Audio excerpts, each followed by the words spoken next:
How are we today? Holy smokes. Welcome back. Happy Monday. This is another edition of XFeed. My name is The Schiller. Got about 50 tabs to go through today, so let's just jump into it. First of all, remember when people just shared art on the timeline when it was derivatives, whatever it be? Here's a random battle scene between a Raichu trainer going up against Ash Ketchum. 500,000 views just for a little bit of art about something that people like. Interesting comment here. We went over the Illuvium trailer on Friday, and Dave saying, I genuinely hope Illuvium game is a massive success. But listen, if the game doesn't work out, this would make an insane series and movie. We see in the space a lot how everybody's kind of jumping and trying to tackle everything, right? From the animations to the games to the brand building, toys, merch, whatever it be. There is a lot that everyone is trying to do. Now, certain things will be quite successful, where we can say originally with the Bored Ape Yacht Club merch, and I mean, even more recently with the bait partnerships, etc., that was something they did very, very well. And then on the flip side, a lot of people say, oh, the gaming they did wasn't so great. So interesting little perspective here from Dave talking about Illuvium with the potentials if the games happen not to work, but that's, I have faith that they're going to turn out pretty all right. More Life saying no such thing as Web3 gaming. Just like cloud computing became part of gaming, blockchain will become part of gaming. Cloud transformed gaming by allowing thousands of people to share the same state of the game. Blockchain gaming takes it a step further. Real ownership, interoperability, incentive alignment creates new business models around investing, trading, and earning. Wild to think about if you are a gamer, different mobile games you might have gotten into the past. Just typical games. We're going to get into some news about Call of Duty, showing why this kind of idea is important and how certain companies are kind of, taking advantage of their gamer base. Kalos here from Parallel with a very interesting breakdown about everything that they're doing.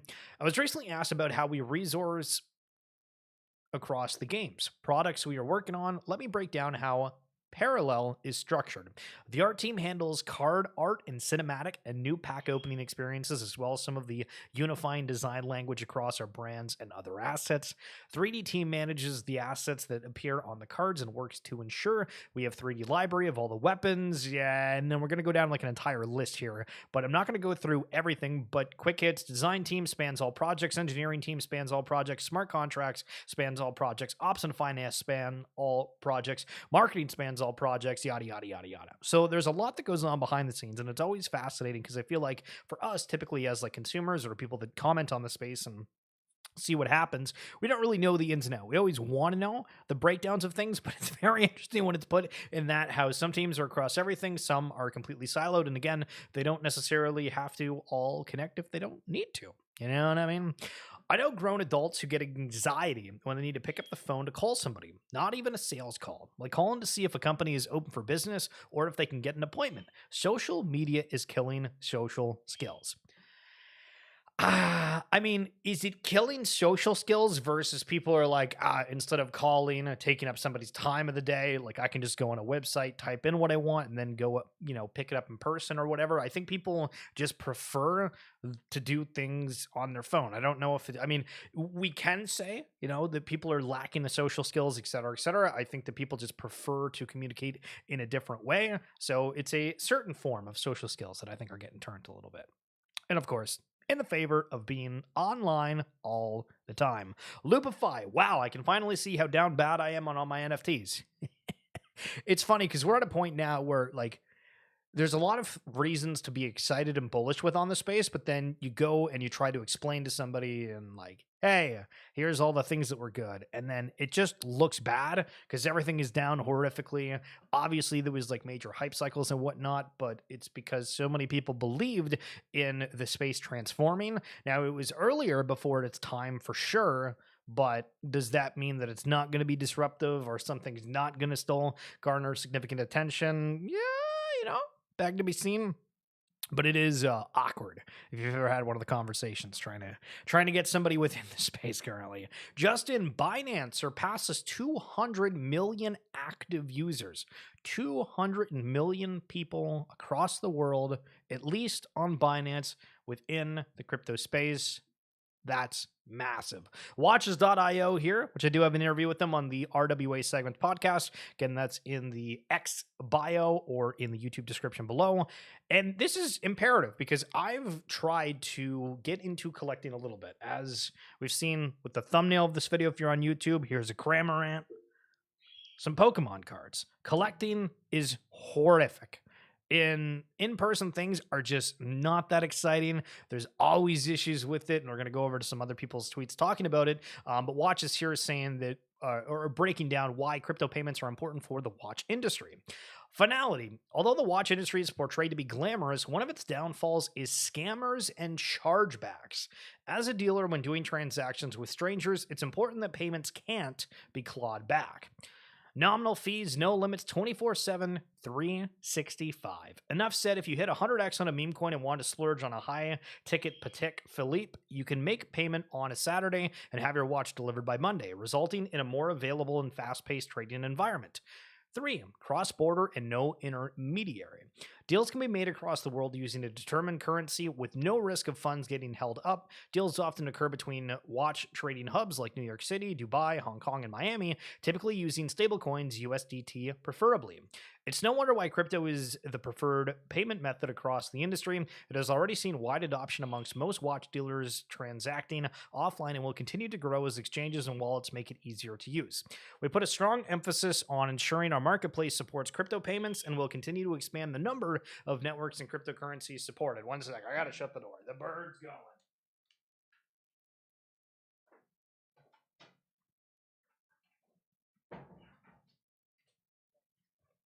So there's an example of real world assets, something that's in the collecting space where, hey, they can benefit from having crypto payments, right? Not bad, not bad. Coming from one of the big players. And speaking of collecting, just sold a soccer card on eBay for $500, and the process literally took 3 weeks and gave me brain damage. Unbelievably bearish on physical items and third-party middlemen, unbelievably bullish on digital assets and instant global permissionless payments. Cosmin, wag me. True, totally agree. To be honest, it was like, what, 2 weeks ago, whenever I started getting them, like, I bought, like, 2 orders of, like, singles, first editions. They were, like, I think one of the order was, like, $50 Canadian. The other one was, like, 100. And it's like, okay, cool. I have these things. And then you go back and you're searching for these cards and you have to go through the different listings, see which ones are right. Is the labeling, it's awful. It's genuinely awful. And it's made me not really try to look at it too much, but also making me appreciate and say, hey, when these Web3 opportunities open up, I think the right parties are going to make a ton. Now, have you guys seen ETH lizards at all? This is something that I happen to be on one of their spaces a couple weeks ago, and it was interesting because I've heard people talk about it. It felt like that was kind of more in the Solana ecosystem, but there is a lot cooking with them, and they are doing kind of a lot, to be honest. And so here's a quick little rundown of what they are. So ETH lizards is a startup and early stage investment DAO.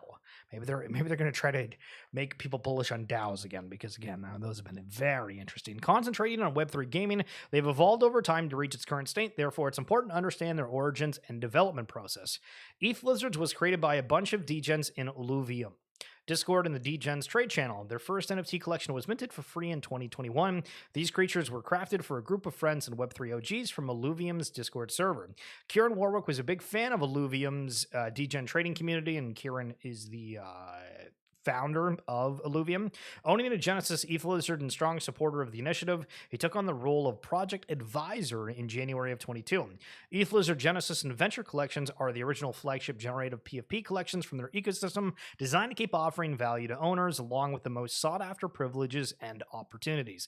This is interesting because it feels like we've not had like an NFT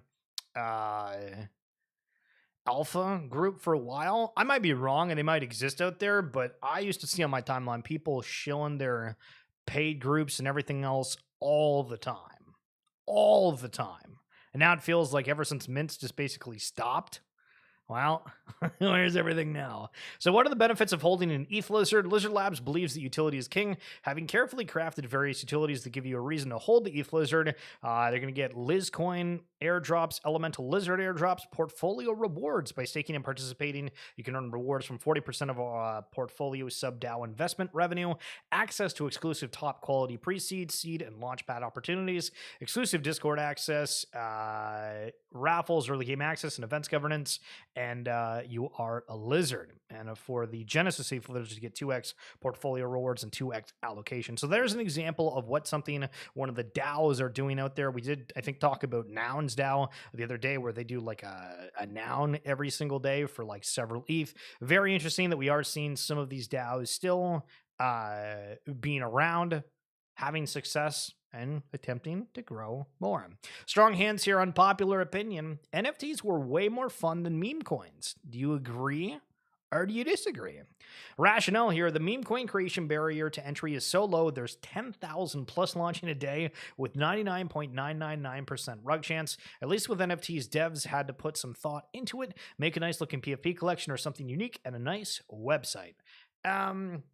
Yeah, but everybody's just doing the meme coins, and they think that everything's hilarious. Like, I mean, if you go to Dex Tools and you type in any sequence of letters, you will have a massive list that's populated from it, and it's wild to think that new ones can come up, even though like a whole bunch of other ones exist, and it's just based on who gets the contract address out there and gets the attention for it.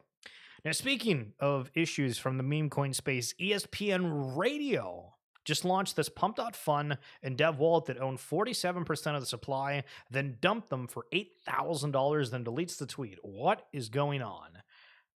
So I guess legitimately from the ESPN Radio X account, there does seem to be a massive compromise on X, unless all these people are getting socially engineered, because there's always seeming to be something going on. And then they went through it a little bit more and then said that there's been 4 tokens that have wrecked, including Sportsnet out of Canada. Unbelievable. And then there was more posts and other stuff there saying that it was compromised, but of course, I guess nagged somebody for $8,000. Unbelievable. Okay, so I love DCL Blogger. I think that his show before was really awesome. If you hadn't seen it, I don't think he's really doing it much anymore, but he is the founder of Medikey. And he made this post, and I jumped on board to quote tweet it. So if you follow me, you might recognize this. But he talks about Polygon, saying that it's majorly undervalued, highlighting partnerships in Meta, eBay, Starbucks, Reddit, Adobe, Disney, Robinhood, Stripe, Nike. Like, these are massive. However, when you go and you look at like the market caps here, again, it's 6 billion fully diluted, upwards of 7 billion, yada yada yada yada. And all the comments here is saying, were those real partnerships in any sense? How do the total daily transactions those partnerships actually do? And just more people just kind of ripping on them, saying reported for shilling Polygon and all these things. And I'm just like, man, it's interesting that people are highlighting these things that are at a $6 billion market cap and saying that they're undervalued, because I mean, we're under the impression that, you know, the entire crypto market could exponentially explode as more people globally get into the space. And again, Polygon is, you know, top 50, top 30 coin, and has the opportunity to continue to grow. Absolutely. But when we talk about like things that are undervalued, when something's already at above $1 billion, feels like that's, you know, that's a little bit risky for the biscuit. And somebody also saying they paid millions for partnerships that haven't brought much value. Lost lead in gaming, no token airdrop for attention black hole, tons of talking, lots of dumping, no meme coin season. Why are they undervalued? And then no response on that. So again, just kind of like a point, but you know, you obviously know that this individual has a lot of Polygon trying to shill it.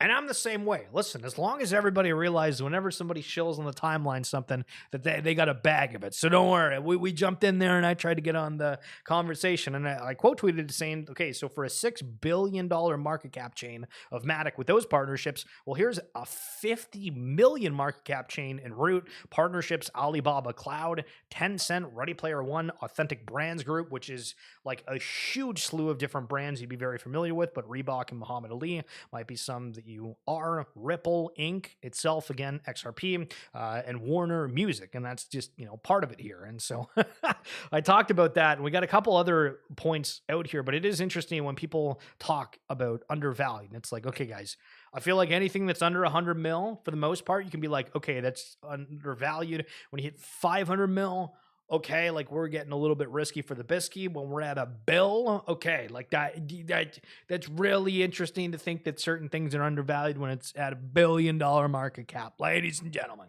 Holy smokes. So somebody brought up the old Mechaverse sale on the timeline, which this seems to resurface all the time, talking about how it sold for 500 ETH. There was a couple other collections, including Invisible Friends, that came out and they had like immediate, like absurd trades that made absolutely no sense. But Kickstarter saying seller, Fresh Wallet bid 2 ETH on exactly one Mechaverse, this one pre-reveal. So somebody knew the details ahead of time. Sells it for 500 ETH, withdraws all the money. Buyer and seller both interacted with Cow Protocol. But yeah, other than that, totally legit sale. All right. A little bit risky for the biscuit. VGF. Good morning, sir. Kind of crazy, though. Like, I don't know why all these collections did something that like insane right off the bat. Like, did it make people go and buy things more than like, hey, that's kind of suspicious? Yo, shout out to Cryptoad here, where they did a contest entry and they made a bunch of the Cool Cat characters into a cake. Listen, the Web3 creative space is unmatched. Pudgy Penguins here having some tube toys. If you ever had a bath as a kid and you you had toys in your bath, well, maybe you might be familiar with these things. And it's something that I would have never thought about until they did that. And I'm like, damn, this is all about just getting attention for kids, parents buying things for kids. Like, maybe we need to be paying more attention to people that are doing stuff for kids.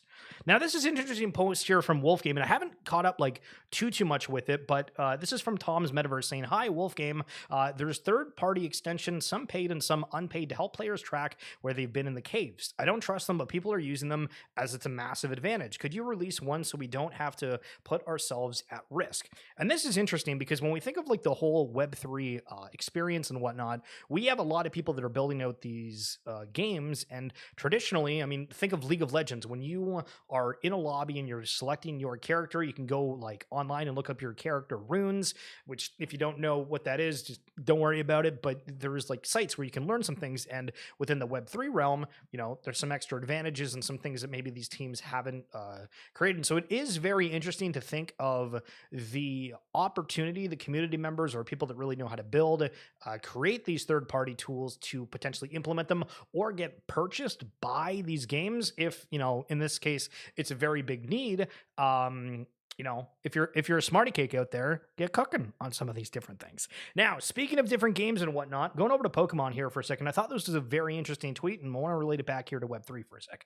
A top-cutting deck in the Pokemon trading card game, it's got a whole bunch of players, is just over $30 for a top-tier deck. There is no reason a trading card game deck could cost or should cost hundreds for any game. And it's making me think back to the early days where I did Magic the Gathering. And if you remember when the Dominaria set came out, that was, I think, pre-COVID. And that was, I got really into playing. And, you know, there's a modern version, which is kind of like any card, and then standard, which is like the last 3 releases, typically, you know, past 3 months from the different products that have launched. And the realization of, holy crap, how expensive it is to get some of these rare cards. Sometimes there's a card that's only available as like a booster box promo. If you remember Nexus of Fate, that was one that people were going to as well. Karn, Scion of Uron, or something along those lines as well. That was a card that I think I paid like $50 for because I wanted it in my deck at the time, but now it's worth like $3 or something that's not even remotely close. And it just makes me think of like the adoption curve and going into some of these different games. For Gods Unchained, which is like a Web3 card game, I remember that costing a lot to get one of the best decks. And when you kind of remove that extra barrier, I think, you know, it's a good thing. And so any card games you guys see out there that are having things where it's always cost less and you don't have to spend thousands on a particular card, listen, bullish, because that's what Pokemon does. If you haven't seen, McDonald's in Canada, not the States, Canada, tweeted saying, okay, Connor McDavid, how about this? If you bring the cup back to Canada, we'll turn an Edmonton McDonald's into a McDavid's. Can you imagine being somewhere and the McDonald's is a McDavid's? Unbelievable. This is kind of crazy and makes me, you know, go back to the whole, people are going to like things online more and more, right? And this guy's a Yu-Gi-Oh player. He says, if you're going to go to Japan to play Yu-Gi-Oh, I'll tell you right now that isn't going to happen. They straight up told me I wasn't allowed to play locals because I don't speak Japanese. After I bought OCG cards so I could play and spent an hour to get there on the train. And the store person, I guess, wrote them a message on Google Translate saying only Japanese people are allowed in. Foreigners will cause trouble to other customers and staff. Listen, that's unbelievable. That you could just stay at home, play online steady. You try to do something cool somewhere else, and they tell you you're a foreigner and to frig off. Unbelievable. Unbelievable. All right, Began bought the absolute gem of gems here with an interesting take from his show. Here we go. The idea is that a lot of people said, hey, I just want PFPs. I don't want to worry about everything Apes did that wasn't like a club, which they could never do, made it go down. Right? I don't want anything. Yep. I want the puppets to be funny puppets, and then I buy funny puppets. I want OMBs to have controversial art, and ZK to hop on space and say a wild shit, and then I'm hyped about OMB. Utility I don't want utility. Utility is so bearish. It's so boring to hold these things. How can that's why it doesn't work. It's so boring to hold these things because everybody else is playing the game for the next thing that came out or what's coming out next week. Everybody wants to be playing that game. Nobody wants to play the game where it just sits in your wallet for 3 months, and all of a sudden, if you're playing that game, you get bored and you're like, cool, I'm going to sell that because you know what? Like, I think it's going to be whatever Puppets 2 coming out next week. The idea is that a lot of people said, hey. So this is interesting. And I guess part of it is kind of the early nascent aspect of things because think of how many brands or things you want are on chain right now. Like if I want to go buy Pokemon cards, okay, sure, there's Courtyard, there's probably some other things. But if I'm going and I'm trying to buy different like game assets, well, what games am I playing right now? Well, I need to go out and like trial a few different ones. And it goes back to obviously the marketing of all these games, yada, yada, yada, yada. But I mean, I don't really like the game of like going to figure out what the most recent hyped up thing is going to be and risky. And I mean, this is, I guess, where it comes into of like the financial aspect of blockchain gaming as a whole. Is it just, because I mean, it feels like they're talking from the perspective of the people that only want to make money. And at a point, you know, obviously people that bought things when they were a lot higher before with these ideas and whatnot, sure, there's a skewed viewpoint. But for certain games, like again, back to the Gods Unchained thing, I can go and buy a whole bunch of different cards. And I think it would cost me like $5 to buy an entire deck or something on chain, which I think is cheaper than going to a store to either learn, you know, Pokemon, Magic, whatever, or get like a starter deck within those. And so I don't know, it feels like everybody's trying to do something different. And that just highlights to me that there is a lot of different sectors, games, opportunities, things that you'll find interesting in the space. It's just not all of it is here and released yet or live. Vibes are so toxic right now on the timeline. Everyone is mad as F. This is good, though. Probably means we have a lot of upside. When everyone is happy and wag me, it's usually a bad sign. People are mad. People are mad lately, guys. I'm not gonna lie. If you've been on the timeline, it has absolutely been very, very toxic over the last little bit for whatever reason. I think, you know, to Lupify's tweet earlier, how a lot of the NFTs are down. The one thing that is apparent, though, is it's like everything, right? Like I make arguments of, you know, it's just whatever I got into. This is dumb. This is, you know, X, Y, and Z rationale. When realistically, everyone's taken long as hell to do their thing. They're still cooking. Obviously, there's still money within the space. Sandbox raising 20 million, which feels very weird to be totally honest, because they used to, again, sell land for probably more than that in a single sitting. But there's a lot of capital flowing. Maybe not all of it's spent. People trying to make sure they're not burning through too much. It's just, you know, the awkward times of being early, if you will. Whale.mocha here. The long-term bull thesis for digital assets and NFTs in particular that I've heard in 2021 is the following. Life, especially for the younger generation, is becoming increasingly digital. A lot of people literally live online. The digital flex is becoming more and more important. People already buy certain clothes or luxury items just for pictures that they then post on Instagram. Well, I mean, listen, a couple people do. I don't, but maybe people do. A blue check mark on social media was the ultimate flex before it was purchasable. True. Actually kind of true. Look, I'm important. Look, I have money. Look, I'm doing well. Look, I belong to this group. The question is, how will people express status online in the future? With an NFT, Ordinals, PFP? We kind of saw it during the last bull run, among the other things reinforced by celebrities who changed their PFPs to Bored Apes and CryptoPunks, or with a different kind of NFT instead of PFPs, or maybe with digital assets outside of crypto. That's the big question. We're still early in the sense that mainstream hasn't figured this out yet, but that will change. So I kind of agree with the aspect of wanting to show that like you're a part of a group. And so like I have this as my PFP on X, the ape's pretty much it on all of my other socials. And you're like, hey, yeah, I want people to know if they look at my profile, if they recognize that, hey, okay, you're a part of that. And there is that desire for the flex. But again, the only way that you really kind of see that is if you find other people that are on, X, etc. Yo, coming through on a sweet, fatty 40-monther. Holy jeez. 40 bomb. Truest. Yo, how many months is 40 months? That's like what, 3 years or something? Yo, bro, that's crazy, Unar. Yo, remind me about the whole league thing. We gotta jump on here. But also, just because you're here's a Cramorant card. Just for you, my guy, coming through with a fatty 40. Thank you so much. So Cosmin here, who won Content Creator of the Month for Featureverse, highlighted this tweet a while ago, and I don't think I actually brought it up on the stream, but this is like a fundamental, like, is this actually as big as it sounds, or is this a bunch of balogi? Okay. So, and this is from the interview that I had with Aaron and Sharda. And I don't mean the idea being a bunch of balogi, but like seeing the implementation of it. And like, is this actually going to be something that significant to this Web3 space? Because it feels like something is different with it. And the quote specifically says, "The third kingdom is the bedrock for the material world, the foundation of the underlying economies of games and ecosystems. It no longer powers just one experience." So if you played RuneScape ever, you know that there is woodcutting, there's mining, there's all these things, and it feeds within the grand exchange, people trading, and that's how the economy works. The idea with this material world is that it's a bedrock for creating all of those assets that then other games can build on top of, using the resources that were farmed from it, essentially. But here's the full clip. The third kingdom is like a bedrock of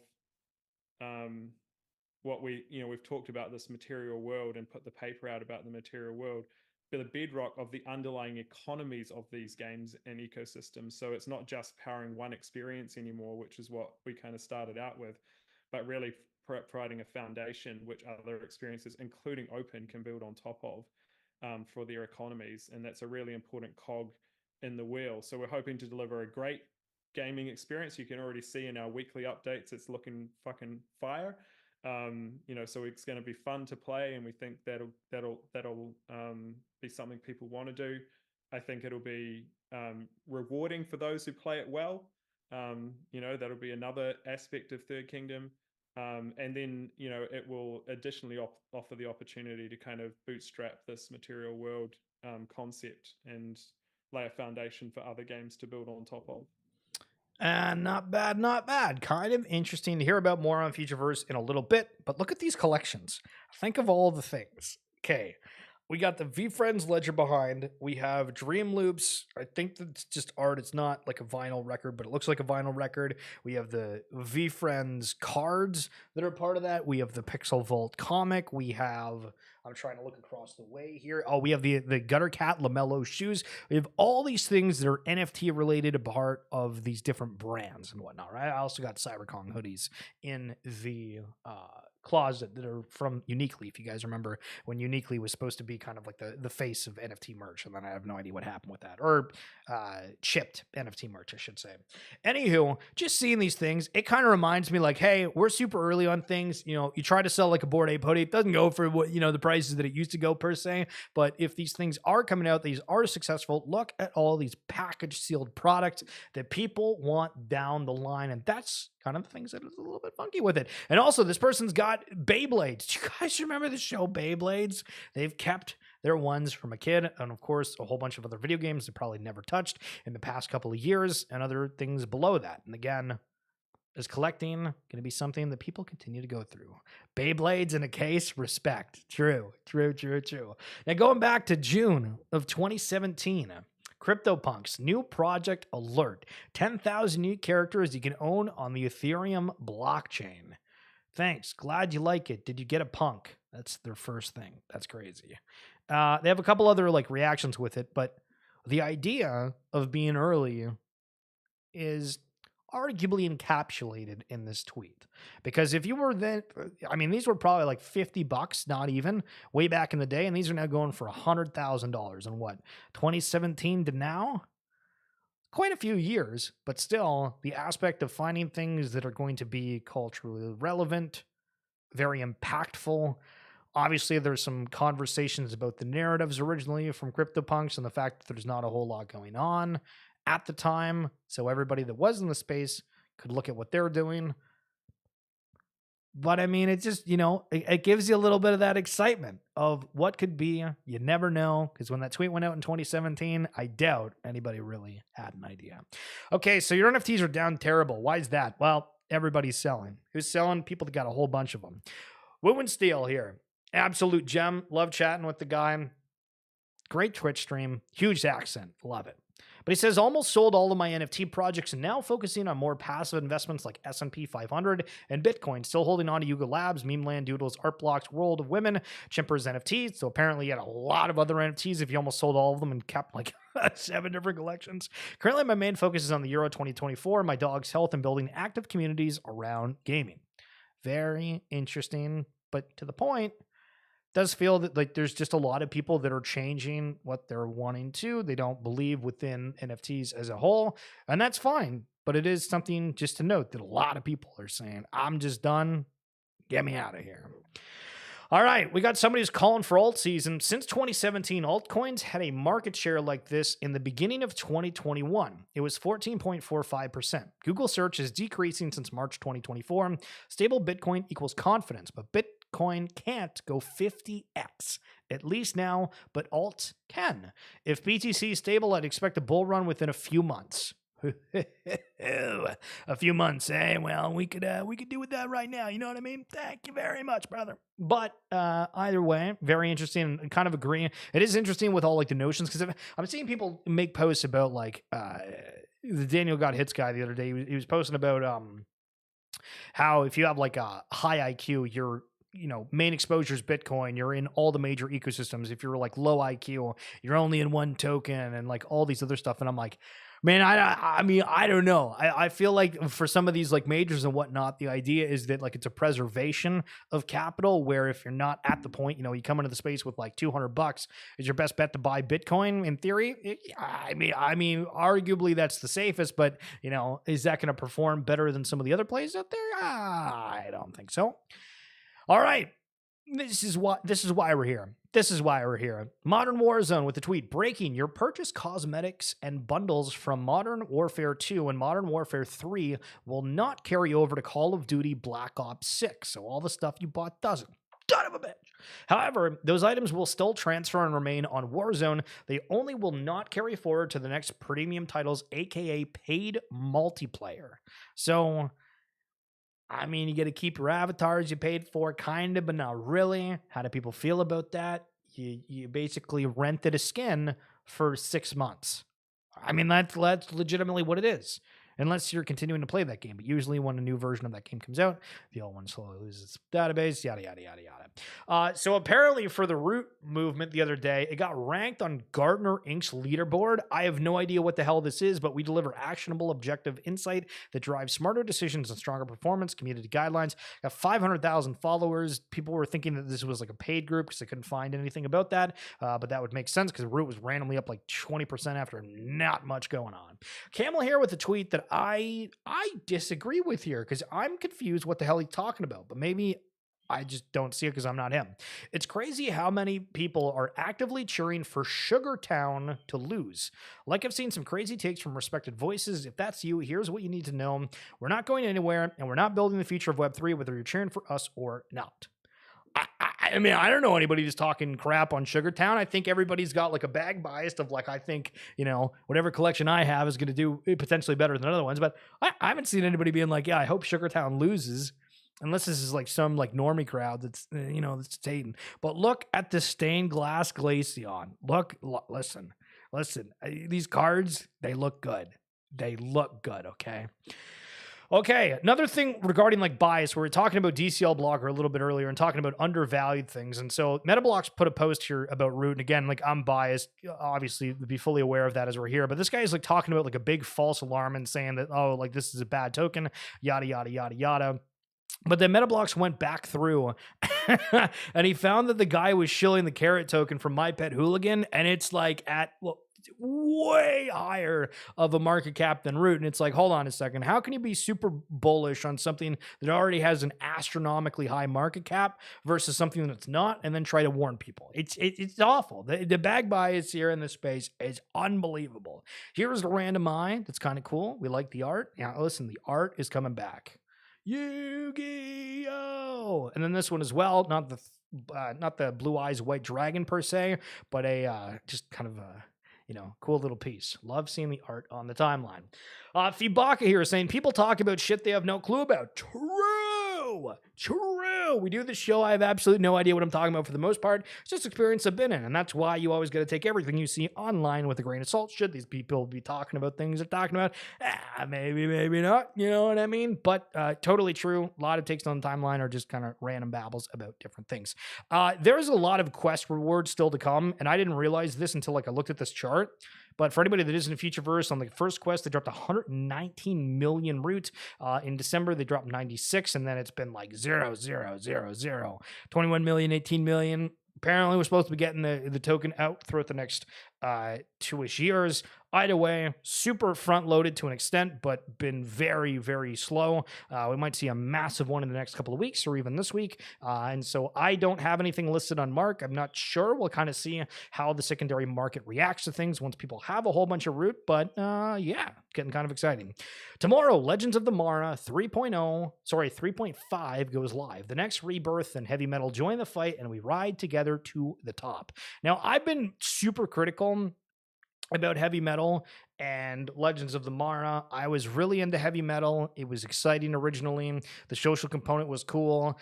Not knowing what we were playing for, that's one thing that I do like about the Third Kingdom is you know like exactly how much the rewards are. Obviously, there's some still extra questions about exactly how that goes out, but for all intents and purposes, they've said like 312 million root. But for these, we had no idea, and people were like grossly overpaying for votes. But it was cool that people were like literally going OTC to try to pay for votes to have a rarer NFT. Like, I think that aspect is super, super cool. But now they're including some other collections, and it looks like they're adding different things, and we get to see what it looks like from them building in public. Okay, so I want to watch a minute here from Justin. He's at Other Guide Pro here, and he talks about the things that are going on within this heavy metal Legends of Mara thing. It's going to be for a minute, and then I want to go back and go over something that he said specifically. Hey everybody, it is Justin, your guide into Legends of the Mara, and we literally just got a massive update today on this fine Saturday afternoon from Everyday Zucchini, because he literally just dropped a tabletop lore book preview that outlines a 192-page book. 192. It's not 192 pages. The origin of the Legends of the Mara universe storyline, factions and catalysts, and more. Catalyst or character classes and enemies, factions, etc., etc. So we'll take a look at this lore book concept PDF in just a second. We'll try to break it down into a nice TLDR, but there's a shitload of information, so we'll take a look at it. So let's see what Zucchini and Paley said. So here's the plan. We would love to hear reactions to this. So the tabletop game and lore book for Legends of the Mara is what is going on. The idea is we will work with an established tabletop/lore bookmaker that has done several other Kickstarters and board games. The goal is for the first part of the lore and rulebook.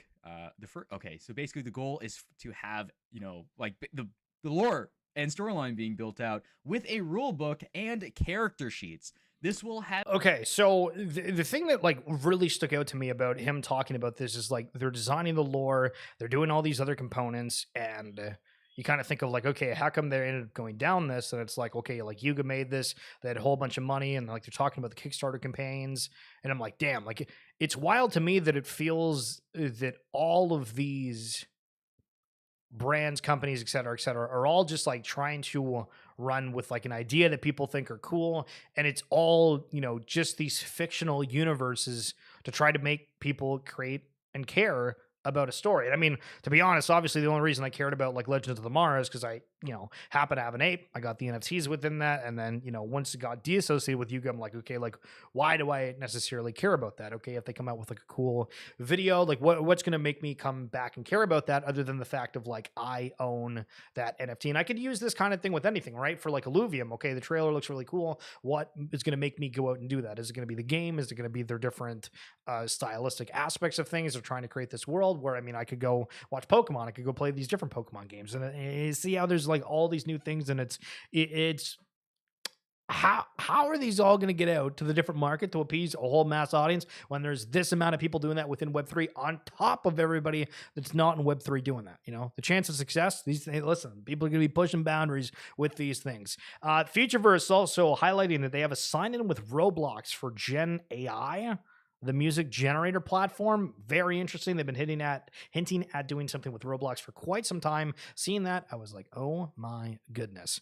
A couple of collections here of baseball cards. They're all patch ones. Looks pretty nice. This person ripped a baseball classic of Otani with the jersey from Japan. And back to the point, people are going to love collecting things that they love. Why don't projects give consistent updates on what they're working on, says Campbell. It's something I see asked all the time, and here's the answer. You only get to bring a product to market once. Shock and awe generally generates the most hype and support, which will equate to conversation via plain purchase UGC. Any post made that gives away what your surprise is hurts your initial product launch. You want to give enough to have your community speculation, but not too much that it hurts your launch. It's such a fine line, but if you balance it well, then the sky is the limit. Curious if anybody has extra takes with that. I think one of the problems within like the Web3 space is, the timelines of things and like the expectations, I feel like for the most part aren't really set super well, or like intentions are made to be good and then something happens and then it, things turn sideways and it's like, oh shit, like do we tell people what happened? Do we try to change the narrative a little bit? Is it like as bad as it sounds? Is it overthinking things? Yada yada. It's weird. I couldn't imagine it. The stress must be unbearable. Okay, so I want to go back to the market cap talk here for a second. And for Prime token, it's down like 11% today for some reason, but I guess it's because they opened up a staking for this, because somebody's asking, says team unlocks and the prompt beta. So I don't know if the beta went kind of bad or what. Sell the news on staking. So again, I guess that they're just adding these extra tokens here. But again, when you go to the market cap, it's like 600 mil plus, right? So this is where when people are chilling stuff that are in like the billions to over 500 million, is it actually undervalued? It's still got room to kind of fluctuate here and there, I think. But hey, I still think that what Parallel is doing and Prime in general is going to be good. Okay, so meme coin season. Everybody's into it. It's easy as hell to explain. And Solana having a little bit of a notice here with the whiff from Elon.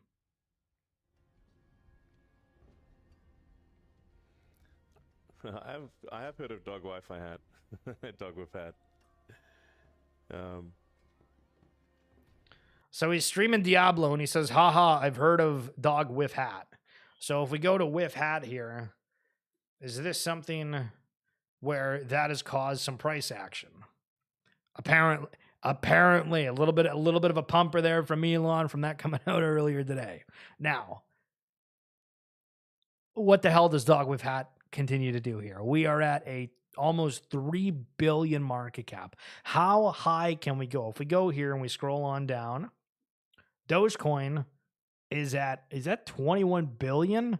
21 billion. So there's absolutely room for all this stuff to grow. But when you look at the top 20 coins here, and they're upwards of $10 billion market caps, holy smokes. Are they undervalued? Are they overvalued? No wonder people play within the altcoin market down below. Now, this is interesting from the Bored Ape Yacht Club Council here, and the final thing that we're going to talk about. We created a community events calendar to help connect, share, and explore what's happening in our community. And you can see that there's a whole bunch of spaces, and seeing this, it made me think of, we have Netflix, we have all these different TV channels. What if these different Web3 communities are able to propagate and create entire channels of content, whether it be paid, free, whatever, where it's all just covering a specific brand because people like it that much. Think of the way that Pokemon is. People could be watching that anime all day. If there's people that are covering Go, the card game, different games themselves, there's speed runs, there's all these different things. And if these brands really succeed on everything, I mean, hell, why not just launch a TV station? Listen, when Web3 TV station, maybe they'll get XFeed on it too. That's it for this edition, though. Thank you guys so much for tuning on in. Be back tomorrow as per usual. Try to figure out how to spell per usual. Probably can't do it. VGF, Miss Yahunar and Cosman. Thank you guys so much for coming on through, and everybody.